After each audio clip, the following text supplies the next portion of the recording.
नमस्कार दोस्तों, मैं विज्ञान पार्ट सेकंड को लेके आया हूँ इस वीडियो में। यह वीडियो आप सभी के लिए बहुत ही इम्पॉर्टेंट है क्योंकि हर एग्ज़ाम में इस साइंस से क्वेश्चन पूछे जाते हैं जो कि बहुत ही महत्वपूर्ण होता है हर एग्ज़ामों के लिए। एवं रेलवे ग्रुप डी के लिए जिसमें 25 क्वेश्चन साइंस से ही पूछे जाएंगे, आप सभी के लिए बहुत ही महत्वपूर्ण है। और आर ओ में भी साइंस का बहुत ही महत्वपूर्ण रोल होता है, जो कि यह जो भी क्वेश्चन लिए गए हैं सब किसी न किसी एग्ज़ाम से कलेक्ट करके लिए गए हैं। इसलिए यह जो वीडियो है बहुत ही महत्वपूर्ण है और इसे आप स्किप मत करिएगा। यदि वीडियो अच्छा लगे तो लाइक सब्सक्राइब करना आप मत भूलिएगा। आते हम लोग क्वेश्चन डिस्कस करते हैं। पेस मेकर का संबंध किससे है? देखिए, पेस मेकर का जो संबंध है किससे है? गुर्दा है, दिमाग है, फेफड़ा है, हृदय है। 4 ऑप्शन दिया गया है, इसमें आपका सही जो है हृदय होगा। ये देखिए, पेस मेकर यही है जो कि कृत्रिम रूप से लगाया गया है। पेस मेकर को हम द्वितीय हृदय के नाम से जाना जाता है क्योंकि यह हृदय का सबसे व्यस्त भाग होता है। यह दिल के धड़कन को नियंत्रित करने के लिए पेस मेकर का प्रयोग किया जाता है। नेक्स्ट क्वेश्चन, पेस मेकर का कार्य क्या है? देखिए, 4 ऑप्शन दिया गया है। पेस मेकर का जो कार्य है, मूत्रों का नियमन, पाचन क्रिया का नियमन, दिल के धड़कन प्रारंभ करना, श्वसन क्रिया प्रारंभ करना। इसका सही ऑप्शन होगा दिल के धड़कन प्रारंभ करना। दिल के धड़कन प्रारंभ करना। नेक्स्ट क्वेश्चन, निम्नलिखित में से किनकी भित्तियों का रक्त द्वारा डाले गए दाब को रक्त दाब या ब्लड प्रेशर कहते हैं? 4 ऑप्शन दिया गया है, हृदय, गुर्दा, धमनी और कोशिका। इसका सही ऑप्शन जो होगा धमनी होगा। देखिए, धमनी इसलिए होता है क्योंकि हम लोग धमनी में ही ब्लड प्रेशर नापते हैं, क्योंकि धमनी में कोई वाल्व नहीं होती है जिसके वजह से हम लोग ब्लड प्रेशर नापते हैं। देखिए, आप देख सकते हैं एक मनुष्य का जो हाथ है, इस धमनियों में ब्लड प्रेशर नापा जा रहा है। ये ब्लड प्रेशर नापने की मशीन है। सामान्य व्यक्ति का जो रक्तचाप होता है, ब्लड प्रेशर होता है, वो 120/80 mmHg होता है। रक्तदाब जो किस यंत्र द्वारा नापा जाता है? इस स्फेग्नोमीटर द्वारा हम लोग नापते हैं। स्फेग्नोमीटर जो होता है उससे हम लोग क्या करते हैं, ब्लड प्रेशर, ये स्फेग्नोमीटर है, इसी के माध्यम से हम लोग क्या करते हैं, ब्लड को नापते हैं धमनी में। धमनी, ये आपके हाथों में धमनी होता है, जो धमनी में कोई वाल्व नहीं होता, इसी की वजह से हम लोग ब्लड प्रेशर नापते हैं। सर्वप्रथम रक्त परिसंचरण तंत्र का जो है रक्त परिसंचरण तंत्र का अध्ययन किसने किया था? देखिए, 4 ऑप्शन दिया गया है, लैंड स्टीनर, कार्नबर्ग, ब्राउन, इनमें से कोई नहीं। इसका सही आंसर इनमें से कोई नहीं होगा क्योंकि इसका जो सही ऑप्शन है विलियम हार्वे होगा, जो कि आप फिगर में देख सकते हैं। यही विलियम हार्वे हैं, इन्होंने ही रक्त परिसंचरण का आविष्कार किया था।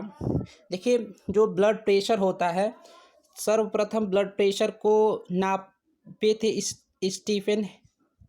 स्टीफन हेल्स ने, जो कि घोड़े में नापा था इन्होंने। आते हैं नेक्स्ट क्वेश्चन, सोते समय रक्तदाब में क्या परिवर्तन होता है? देखिए, ये जो बच्चा है सोया हुआ है, कोई भी व्यक्ति सोया होता है तो उसमें रक्तदाब यानी कि ब्लड प्रेशर का जो होता है परिवर्तन होता है, बढ़ता है। मतलब सोते समय बहुत ज़्यादा बढ़ जाता है, यह बहुत ज़्यादा घट जाता है। इसमें 4 ऑप्शन दिए गए हैं, बढ़ जाता है, घट जाता है, पहले घटता है फिर बढ़ जाता है, जैसे का तैसे रहता है, यानी पहले जैसा ही रहता है। तो इसका सही ऑप्शन जो होता है, ब्लड प्रेशर जो होता है आपका घट जाता है। जो मनुष्य सोया, जब भी आप सोते हैं तो आपका जो ब्लड प्रेशर होता है वो स्थिर हो जाता, मतलब कम हो जाता है। एक वयस्क व्यक्ति में रक्त का औसत आयतन कितना होता है? 3 से 4 लीटर, 4 से 5 लीटर होता है, 5 से 6 लीटर होता है, 6 से 7 लीटर होता है। इसका सही जो आंसर होगा आपका 5 से 6 लीटर होता है। मनुष्य के शरीर के वजन के बराबर, माने मनुष्य का जो वज़न होता है उसके वज़न के 7% हम लोग निकालेंगे तो उतना ही ब्लड हम लोग मनुष्य के शरीर में होता है। नेक्स्ट क्वेश्चन, लव डव ध्वनि किसकी क्रिया के कारण उत्पन्न होती है? लव और डव, लब और डब जो होती है मनुष्य में, हम लोग जो आप डॉक्टर के पास अपने धड़कन को चेक करते हैं तो लब और डब की ध्वनि सुनाई देती है। वह जो होती है हृदय की होती है, हृदय में ही चेक की जाती है। इस थेग्नोमी इस होता है, उसी से नापा आला जिसे कहते हैं। जो डॉक्टर नापते हैं वो आला से नापते हैं, उसको हम स्टेथोस्कोप कहते हैं। स्टेथोस्कोप से जो होता है नापते हैं। देखिए यहाँ पे हम लोग मनुष्य की जो लब और ध्वनि की जो ध्वनि सुनाई देती है वो हम लोग आला से जो डॉक्टर नापते हैं आला से नापते हैं। जब हृदय की गति को आला से सुनते हैं तो कैसी आवाज़ आती है? लब और डब की आवाज़ सुनाई देती है। वायु की गति के बढ़ने के साथ हृदय की गति घट जाती है। सबसे ज़्यादा जो है मनुष्य के जो हृदय की गति होती है वो भ्रूणा अवस्था में होती है। 90 से 120 प्रति मिनट होती है, सबसे ज़्यादा होती है भ्रूणा अवस्था में। आते हैं हम लोग जानते हैं जार्विक 7। जार्विक 7 क्या है? जार्विक 7 एक कृत्रिम हृदय है। क्या है? जार्विक 7 क्या है? एक कृत्रिम हृदय है। देखिए आप फिगर में देख सकते हैं, ये मतलब कृत्रिम हृदय है और ये जो है आपका नेचुरल हृदय है। तो ये जार्विक 7 जो है कृत्रिम हृदय है। और कृत्रिम हृदय का देखिए जार्विक 7 को हम लोग कृत्रिम हृदय के नाम से जाना जाता है, जिसका निर्माण जापान देश के वैज्ञानिक ने प्लास्टिक और एल्युमिनियम किससे किया था? प्लास्टिक और एल्युमिनियम के धातु को मिलाकर किया था। देखिए इसमें देख सकते हैं प्लास्टिक और एल्युमिनियम का यूज़ किया गया है। विश्व परिक्षेप में हृदय का सफल प्रक्षेपण जो है 1967 ईस्वी में दक्षिण अफ्रीका के वैज्ञानिक क्रिश्चियन बोनार्ड ने किया था। किसने किया था? क्रिश्चियन बोनार्ड। नेक्स्ट क्वेश्चन, मनुष्य के शरीर में हृदय को एक बार धड़कने के लिए कितना समय लगता है? देखिए मनुष्य का जो हृदय होता है उसको एक बार धड़कने में कितना समय लगता है? 1 सेकेंड लगता है, 1 मिनट लगता है, 1.5 सेकेंड लगता है, 0.8 सेकेंड लगता है। तो मनुष्य का जो सही आंसर होगा वो होगा 0.8 सेकेंड होगा। आते हैं नेक्स्ट क्वेश्चन, स्वस्थ मनुष्य में प्रति मिनट हृदय स्पंदन होती है। देखिए ये आपका हृदय है और स्वस्थ मनुष्य का जो हृदय धड़कता है वो प्रति मिनट कितनी बार धड़कता है? ये जो होता है आपका 72 बार। 72 बार 1 मिनट में कितना बार धड़कता है? 72 बार। हृदय स्पंदन सुनाई देती है, जो हृदय की स्पंदन सुनाई देती है वह ध्वनि परावर्तन के कारण सुनाई देती है। किसके कारण सुनाई देती है? परावर्तन के कारण ही ध्वनि जो है सुनाई देती है। नेक्स्ट क्वेश्चन, एक व्यक्ति पूर्णतः चिकने बर्फ के क्षैतिज समतल के मध्य में विराम स्थिति में है। न्यूटन के किस नियम का उपयोग करके वह अपने आप तट तक लाया जा सकता है? इसे मतलब कौन सा नियम न्यूटन का लगेगा? इसमें देखिए 4 ऑप्शन दिया गया है। पहला नियम, दूसरा नियम, तीसरा नियम, पहला, दूसरा और तीसरा, 3 नियम, तीनों नियम। तो इसका सही जो आंसर होगा आपका तीसरा नियम। आते हैं इसके बारे में हम लोग डिटेल डिस्कस कर लेते हैं। न्यूटन का पहला नियम, यदि कोई वस्तु, न्यूटन का जो पहला नियम है, यदि कोई वस्तु विरामा अवस्था में स्थित है तो वो विरामा अवस्था में ही स्थित रहेगी जब तक हम लोग कोई बाह्य बल ना लगाया जाए। बाह्य बल का मतलब हम लोग कोई बाहर से फोर्स न दें, तब तक वह विरामा अवस्था में ही रहेगी। यदि गति अवस्था में है, गतिशील अवस्था में है, तो वो गतिशील अवस्था में ही रहेगी तब तक हम लोग फोर्स न दें, मतलब कोई बाहरी फोर्स न दें, तब तक वो क्या होगा? विरामा अवस्था में ही रहेगी, गतिशील अवस्था में ही रहेगी। जिस अवस्था में उसी अवस्था में रहेगी। देखिए न्यूटन का जो प्रथम नियम है हम लोग किस नाम से जानते हैं? जड़त्व के नियम के नाम से जानते हैं। ये बहुत ही महत्वपूर्ण है। गाड़ी वगैरह में यदि गाड़ी आप एक का एक रोक देते हैं तो आगे की ओर झुक जाते हैं, पीछे की ओर झुक जाते हैं, ब्रेक लगने पे, एक एक चल जाने पे। तो ये सब नियम जो होता है जड़त्व के नियम पे ही काम करता है। यानी न्यूटन का प्रथम नियम किस नाम से जाना जाता है? जड़त्व के नियम से।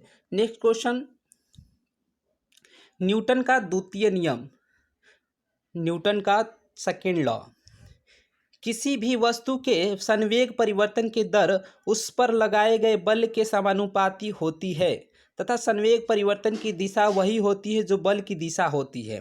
ठीक है, ये नियम है। न्यूटन के नियम को ही, द्वितीय नियम को ही संवेग का नियम कहते हैं। किस का नियम कहते हैं? संवेग का नियम कहते हैं। देखिए, आप क्रिकेट खेले होंगे। क्रिकेट खेलते समय जब गेंद आती है आपके पास तो आप कैच लेते हैं। तो कैच लेते हैं तो क्या करते हैं? कैच लेते समय आप हाथ को पीछे की तरफ खींच लेते हैं। पीछे की तरफ खींचने का कारण है कि आप जब पीछे की तरफ खींचते हैं तो आपको चोट नहीं लगती है। तो ये जो नियम है संवेग का ही नियम है, यानी न्यूटन के द्वितीय नियम है। आते हैं नेक्स्ट क्वेश्चन। न्यूटन का तीसरा नियम क्या है? प्रत्येक क्रिया के बराबर उसके विपरीत दिशा में प्रतिक्रिया होती है। यानी कि जो न्यूटन का थर्ड लॉ है, क्रिया प्रतिक्रिया का नियम होता है। आप हमेशा देखते हैं पक्षी उड़ती रहती है, तो आप उस पर कभी फील किए होंगे, या जब आप न्यूटन का लॉ पढ़ लिए होंगे तो आपको जानकारी हो गई होगी। जब भी पक्षी उड़ता है तो एयर को नीचे दबाता है और पक्षी क्या होती है? ऊपर उड़ने लगती है। उसी तरह नाव भी, आप नाव में सवार किए होंगे तो देखे होंगे कि जब भी नाव आगे जाती है तो पानी को क्या करते हैं हम लोग? पीछे की तरफ ढकेलते हैं तो नाव क्या होती है? आगे की तरफ जाती है। तो उसमें भी क्या होता है? न्यूटन का थर्ड लॉ लगता है, क्रिया का प्रतिक्रिया नियम लगती है। यदि आप देखे होंगे बंदूक जब भी आप चलाए होंगे, गोली चलाए होंगे, तो आप पीछे की ओर धक्का आपको लगता है। तो ये भी जो नियम होता है न्यूटन का ही थर्ड लॉ होता है, क्योंकि जब भी आप गोली चलाएंगे तो उसके प्रभाव से आप थोड़े पीछे की तरफ धक्का लगता है आपको। तो ये क्या है? न्यूटन का थर्ड लॉ है। यदि पानी में खड़ा नाव है, एक किनारे तट है और नदी है, नदी पे नाव खड़ा है, तो जब भी आप उस पे खड़े हैं और एकाएक ज़मीन पर कूदते हैं तो नाव जो क्या होती है? पीछे की तरफ धक्का लगती है। तो इसका भी क्या नियम होता है? ये भी थर्ड लॉ है। Next question. कपूर के छोटे छोटे टुकड़े जल के सतह पर क्यों नाचते? देखिए, 4 ऑप्शन है आपका। कपूर के जो छोटे छोटे टुकड़े होते हैं वो सतह पे क्यों नाचते हैं? जल के सतह पे पृष्ठ तनाव के कारण, श्यानता के कारण, कपूर का गुण है ये, जल के घनत्व के कारण। इसका सही ऑप्शन जो होगा पृष्ठ के तनाव के कारण। किसके कारण होता है? पृष्ठ के तनाव के कारण। Next question. जब शुद्ध जल में डिटर्जेंट डाला जाता है तो पृष्ठ तनाव क्या होता है? जब भी आप जल में डिटर्जेंट डालते हैं तो इसका पृष्ठ तनाव क्या होता है? घट जाता है, बढ़ जाता है, अपरिवर्तित रहता है या परिवर्तित नहीं रहता है? तो इसका सही आंसर होता है आपका घट जाता है। क्या होता है? पृष्ठ तनाव क्या होता है? घट जाता है। Next question. जब साबुन को जल में घोलने पर पृष्ठ तनाव क्या होता है? यदि आप साबुन है उसको जल में घोल देते हैं तो जल का जो होता है पृष्ठ तनाव कैसा होता है? मतलब जब साबुन में जल घोल दिया जाता है, मैंने जल को साबुन के साथ घोल दिया जाता है तो उसका पृष्ठ तनाव क्या होता है? घट जाता है। Next question. लैंप की बत्ती में तेल किसके कारण ऊपर उठता है? जैसे लैंप आप देखे होंगे, आज तो धीरे धीरे विकास हो गया, लैंप का प्रचलन खत्म होता जा रहा है। तो पहले लैंप का यूज़ होता था, दिए बाती की यूज़ होती थी। तो उसमें जो तेल का रिसाव होता था, यानी कि ऊपर जाते थे तो बत्ती जलती थी। इसका कारण क्या है? दबाव होना, केशिकीय घटना होना, तेल के श्यानता का होना, तेल के कार्बोहाइड्रिक समूह का होना। तो इसका सही ऑप्शन जो होगा केशिकीय घटना के कारण। किसके कारण? केशिकीय घटना के कारण होता है। यह बहुत ही इम्पॉर्टेंट चीज़ है। पेड़ पौधे आप देखे होंगे, पेड़ पौधे के जो शाखाएं होते हैं, शाखाओं में जो खनिज लवणों का संचरण होता है, जो संचरण होता है पेड़ पौधे के शाखाओं का, उसका कारण भी केशिकीय घटना ही है। इसी के साथ आज का वीडियो समाप्त होता है। यदि आपको हमारा वीडियो पसंद आए तो लाइक सब्सक्राइब करना न भूलें। इसी के साथ अगले सेशन, साइंस के सेशन में मिलते हैं। नमस्कार।